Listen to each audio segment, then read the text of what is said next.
The widow who danced again. The rain fell in sheets against the tall windows of Whitmore Manor, tracing rivers across the glass before vanishing into the storm-dark garden below.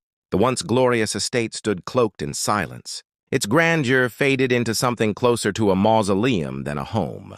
Once these walls had heard music, laughter, the hum of society's brightest gathered under its chandeliers. Now they held only whispers of memory and the lonely groan of old, timber settling under the weight of time. At the heart of it all sat Eleanor Whitmore. For nearly 2 decades, she had occupied the same velvet chair in her chamber, a throne turned prison. Once, she had been the radiant jewel of New York society, dancing across gilded floors, commanding the gaze of every room she entered. But a single accident had reduced her to stillness, her legs unwilling to obey, her spirit slowly hardening into bitterness. Each day was the same. Morning light crept across her drapes. Servants entered quietly to light the fire, and Eleanor would gaze outward but never move forward. Seasons passed outside her window, like plays performed for an audience that no longer cared to applaud. It was into this silence that Grace arrived. She was young, not more than 23, her skin dark as polished mahogany, her eyes deep and steady. When the Whitmore family hired her as a maid, whispers followed, some disdained her background, others mocked the sharpness of her tongue.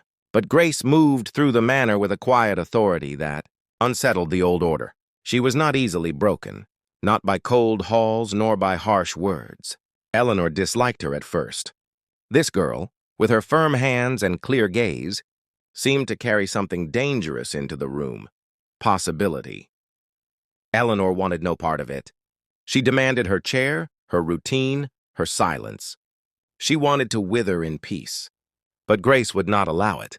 One autumn afternoon, as the rain lashed against the windows, Grace approached Eleanor with a basin of warm water.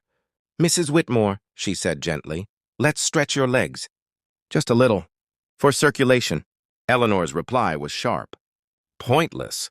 These legs are nothing but dead weight." Grace did not flinch. She knelt, her hands firm but careful as she touched Eleanor's ankles. "They are not dead. They are waiting." Eleanor turned her face away, anger and grief tightening in her throat. Yet Grace's words lodged somewhere deep, where even despair could not fully smother them. Day after day, Grace returned. Sometimes Eleanor cursed her, sometimes she wept, sometimes she closed her eyes and pretended not to hear, but Grace persisted. She massaged muscles long neglected, whispered encouragements that felt like sparks striking against stone. Weeks turned to months. Eleanor's body remained frail, but something began to shift inside her, something small, almost imperceptible. A flicker.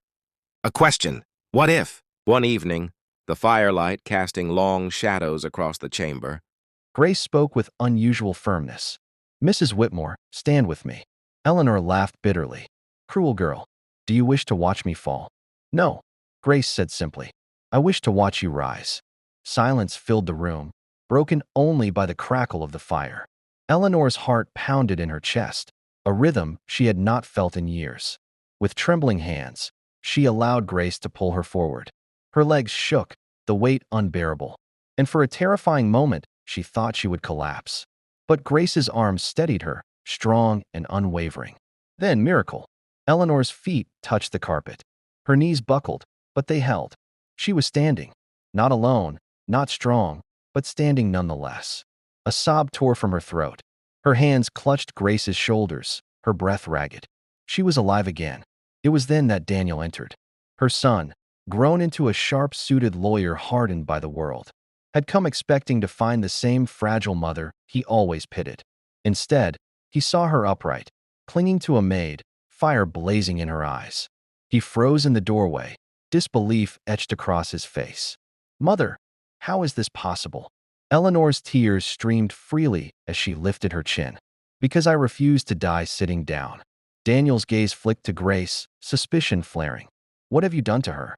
But Eleanor's voice thundered back, fiercer than he had ever heard it. "She has saved me. Where you saw only a burden, she saw a woman.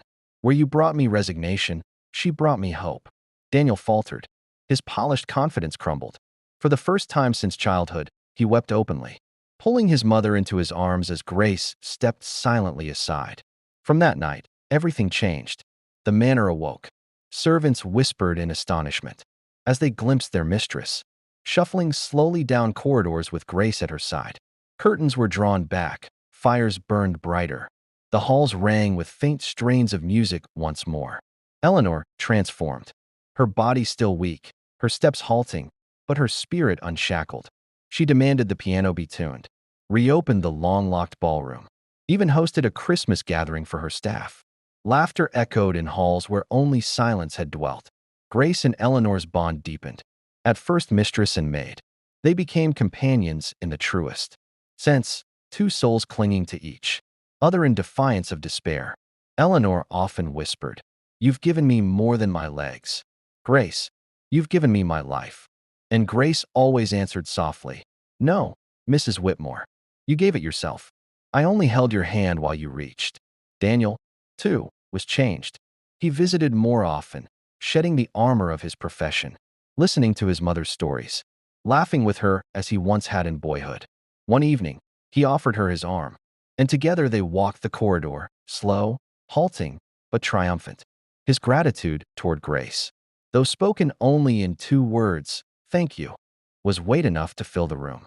Spring came at last. Let's take action and embrace inner peace. Achieving inner peace is a personal and unique journey. Here are some general approaches that might be helpful. 1. Meditate regularly. Meditation encourages a clear mind and calm spirit, allowing you to disconnect from worldly concerns and focus on your inner self. 2. Maintain physical health. Regular exercise, a healthy diet, and good sleep habits can significantly improve your mental state. 3. Spend time in nature. Whether it's a walk in the park, stargazing, or listening to the ocean, spending time in nature can effectively help you achieve peace. Let's take action and embrace inner peace.